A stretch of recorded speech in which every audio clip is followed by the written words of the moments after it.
What's going on, everybody? We are back with another great episode of Straight Off the Hook and another beautiful day for a tournament. I mean, it is a beautiful day for a tournament. It's a blizzard outside. So today, we're going to do a little soul searching. That's kind of why I want to make this video, although I do want to go in and win today. Obviously, I'm here to win. Always going into bowl tournament to win, but I'm kind of here to do some research and development when it comes to bowling balls and layouts for myself. Not too long ago, really started to make great strides with my fit and with my swing. Well, now all of a sudden my PAP has changed quite a bit and I'm actually way more forward than what I used to be, and that's causing some problems with, I guess you can say, lane play or ball reaction. Basically, all my stuff starts up way too soon. And so in there, I got some different stuff that I'm gonna try today, and I'm gonna try some different methods going through transition. My old way of going through the transition was very simple. It was starting off with the biggest ball I could find, balling down until I got to like a thrill or a supra. Today, I'm gonna actually look at the bag a little bit differently. I'm gonna look at shapes a little bit differently, and I'm gonna try to, detect or inspect or gadget this problem that I have and see if I can't find a better way for me to score when it comes to just picking the right rocks at the right time and utilizing stuff that is better for me. So today we're on 42 feet, I think 27 mils, something like that. It's not super crazy. It's going to be like a 4-to-1 pattern. 6 games of qualifying. I think they cut to the top 12. And so today we're really going to try to go in and dial in this whole bowling ball thing and see if we can't get that figured out and make some good strides moving forward to build up my arsenal. And I will also take you guys along for the ride with that and how to build a bag properly to make sure all the shapes are covered. But again, today it's more soul searching and trying to figure out what I need in what spots and maybe what layouts I need to try. So enough of this rambling, enough of this intro. Let's get in there, let's get ready to rock and roll, and let's try to have a good day.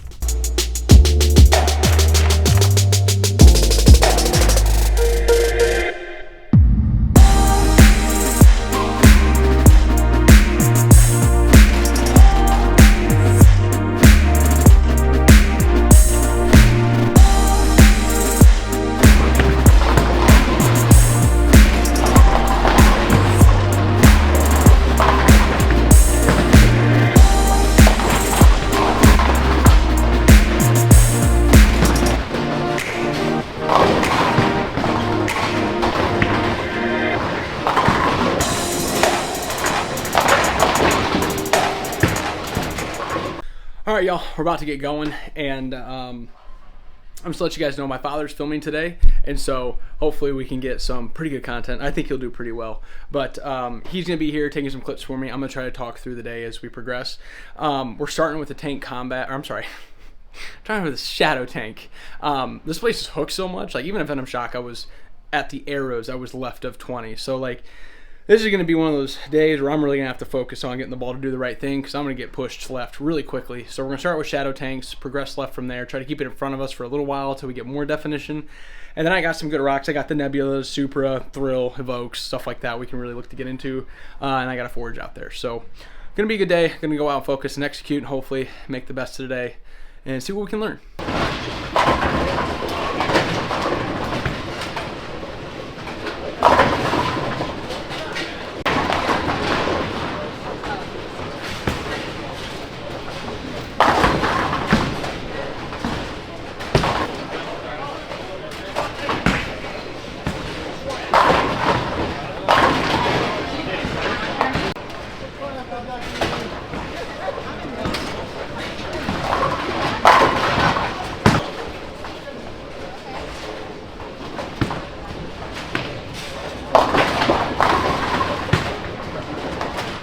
Alright guys, we're back in the dungeon after game one, and I mean, what I expected. This pattern isn't necessarily the easiest, also not that hard, but we started with Tank Shadow. I started with the weakest Tank Shadow I have. It's like a 4x70 Tank Shadow, which is something I know you've never done before. Brett Spangler put me on this layout, and it is by far my favorite right now.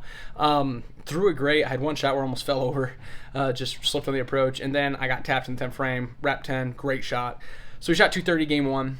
I'm really liking the really slow response to friction bowling balls right now. I have a Jackal that I'm going to pull out on my next fill shot. I threw a Forge in that fill shot, which actually looked pretty good. Just had to get really far left to throw it. So we're probably going to start looking at getting some of those Pearl ASIMs first, and then some of the Pearl Symmetricals after that. I know the Forge isn't an ASIM, but that's just the one I had with me there. and keep progressing through the bag. But I really like what the shadows are doing right now. I got one that's a little bit stronger than what I have there currently, and if we have to jump into that for a little bit for a game or two, I'm going to, but I really like the consistent reaction I'm getting right now with the urethane, so I'm probably going to stick with it for a bit and look to hop into reactive as we progress through the day and they start to open up a little bit more. But feeling good, making good shots, just got to keep executing, stay on top of transition, and hopefully keep doing what we're doing.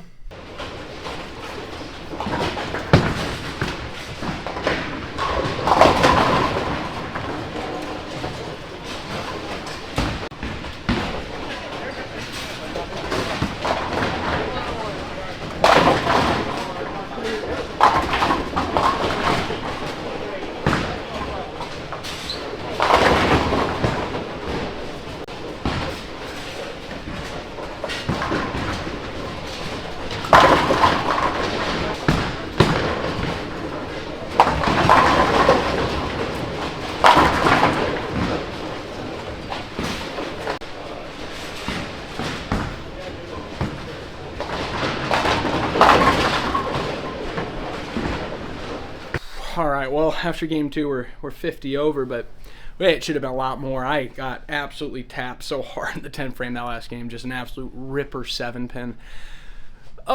So we shot 2-teen with a missed 10 pin. It was a weird missed 10 pin. I actually thought I made it and missed it left by a ½ inch. So I don't know if that's an alignment thing or maybe just a drift thing. I don't know what's going on. But anyways, not too worried. We're 50 over. We're sitting all right. I don't know what the score is going to be, but I don't feel like it's going to be massive here. They're not easy. Like it takes a little bit of touch, a little finesse. So we're just going to keep plugging along. I'm going to ball change to a stronger tank shadow, move in a little bit. I threw it in the fill shot. It actually looked really good. The reason being is I don't want to chase to the left gutter. Right now, it is either guys throwing it dead straight or guys at the left gutter, and the guys at the left gutter look really bad. Like their bowling balls are not doing the correct thing. So I don't want to get there yet, and I want to keep a controllable motion in my hand. So we're going to go a little bit stronger shadow. We're going to continue to keep our angles a little bit more in front of us, not try to give it away too quick, and then hopefully go out and execute. Let's put together some big games. Let's run down this number.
All right, well, game 3 update. That's a good game. 288, not bad. Right ball choice, right decision to move left a little bit more, get away from that spot. I'm going to try to stay in urethane now as long as I can, just because of how well this bowling ball's seeing the middles and how much room it gives me to miss at the bottom and with my launch angles. It really allows the ball to slow down and get to the hole, and my carry percentage is really high right now. When I get those light switcher hits, they carry. I tripped a couple 4-pins that last game, so I'm really liking the motion the bowling ball's making. And if I can keep myself out of the way of making those big splits, I feel like that's the best way to go because we're in a good spot right now. I did, however, just on my first shot on the next pair because we moved pretty quickly, and the ball backed up. I played at the same spot I did on 1 and 2, and it backed up, which I probably should have guessed it would have anyways. So now I actually get to move back right a little bit, bring those angles back in, and continue to keep executing well with a bowling ball that I know is going to keep getting through the pins. At least I hope. I think it will. But still got reactive resin sitting by, right by me just in case we'll need it. But currently right now I'm feeling good. I'm executing well, and we're going to continue to rock with the tank shadow until it's time to get out of it, and hopefully keep making shots the way we have been. So let's keep going. We got 3 more left.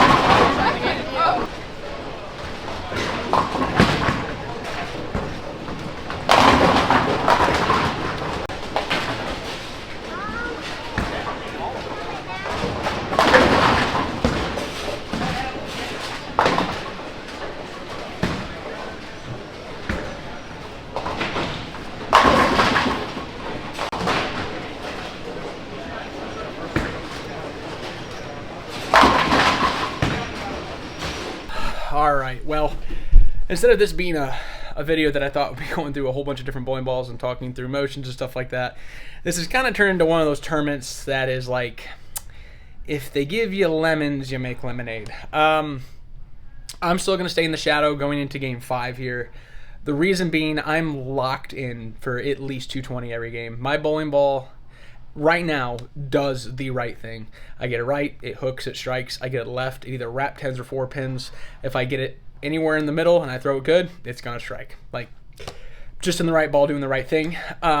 This usually doesn't happen. We don't usually have tournaments where you can just rip urethane for 5-6 games.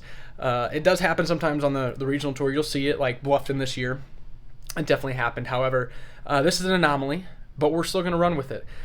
This is one of those days where if it's still there, don't force yourself out of it. I'm going to stay in a tank shadow as long as I can, just because of the freedom it gives me to be aggressive, and I don't have to search. Like, the ball's going to get to the hole every time. It's just whether it carries or not. And if I can keep getting the ball to go through the pins and carry, no point in getting out of it. So going into game 5 here, we're going to start with the same shadow again and keep rocking and rolling. Now, if I have to keep going left to where I have to keep creating angles, there's about a 4-2 move left before I think I have to at least get out of it into reactive, because I don't think urethane will get around it all the way. But currently, where we're at, I like what we're doing. I like where we're at, and I'm going to stay there until it is time to get out of it, because like I said, I know I got 220 on lock, and right now we're where I'm at with the scores. 220 is looking really good each game, and that's going to get me to match play. So we're going to keep cooking, keep rolling along, and hopefully finish off the stay strong.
Oh boy, well, that was a bummer of a game. Oh my goodness, that could have been huge.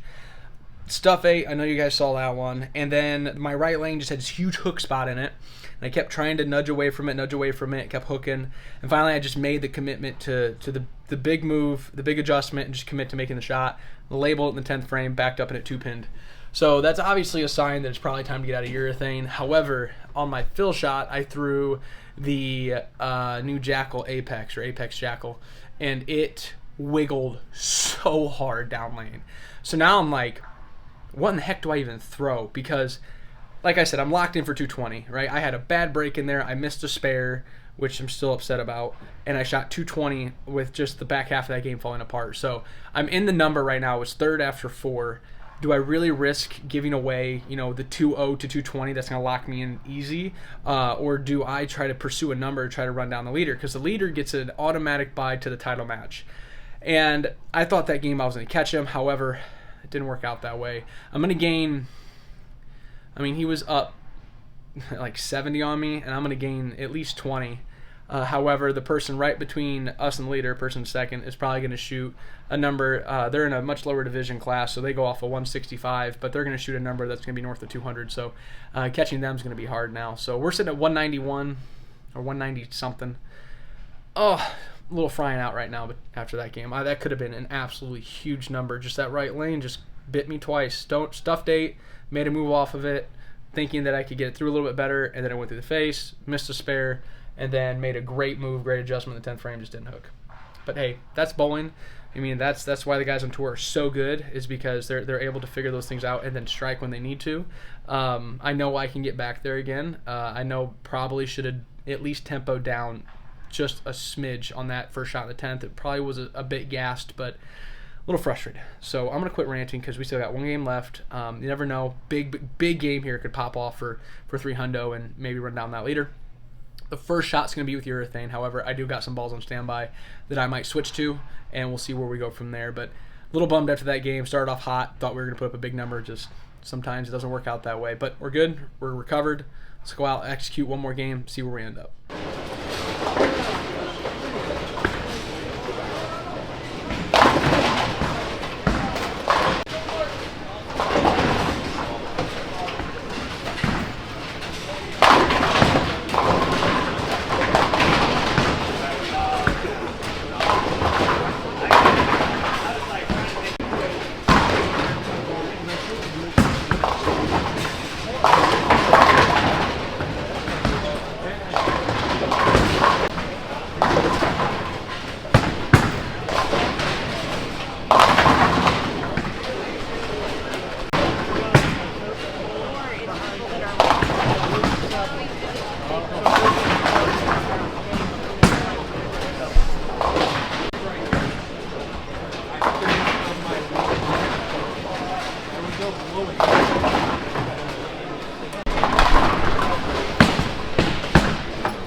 What a day.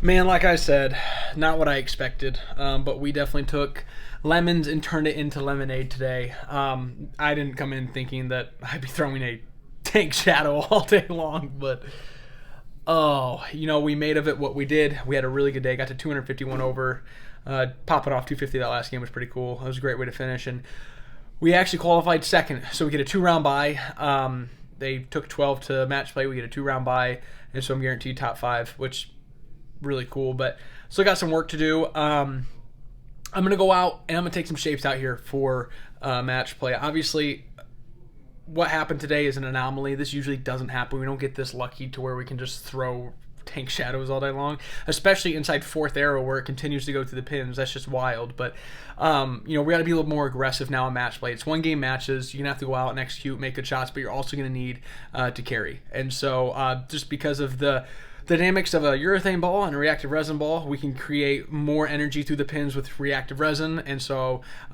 that's going to up our carry percentage. So that's what we're going to do. Going out there in a match play, we're going to try to find a shape that is similar as in urethane, where it gets me to the hole consistently, but also one that goes through the pins really well and is going to be able to strike quite a bit, or one that goes through the pins, obviously, but one that sees the lane really well and is consistent. But hopefully, I don't know what I just said. I'm not going to lie. I got 4 steps ahead of myself. I'm going to try to find a reactive resin bowling ball that sees the lane as consistently as the urethane stuff did, but goes to the pins well enough to create a higher strike percentage. That's what I was trying to say. I'm sorry.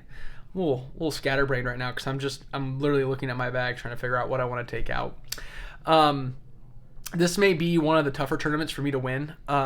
We got some absolute studs left in this field when it comes to local bowlers. Kane Kelly's a young kid, throws it phenomenal. And if you guys remember last couple weeks ago, I bowled Joey Martin in the round of, I think the round of 6 or whatever it was, or round of 4 at the Masters. And Joey led today. I mean, I averaged 241 today and I was second because Joey averaged 247. So obviously we got some guys in here that can bowl really good. So we're going to have to make sure we really focus on seeing the whole lane and what the ball does on the entire lane and making sure we pick the right rock. And once we get it, which I think we will, just staying focused to executing good shots, keeping the thought process clean, clear, and precise, going out and making it happen. So I'm going to get a little bit of a drink, a little bit of food. We're going to calm down here and hopefully put together a great run of match play, and I'll see you guys out there.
well, that was an anticlimactic end to the day, unfortunately.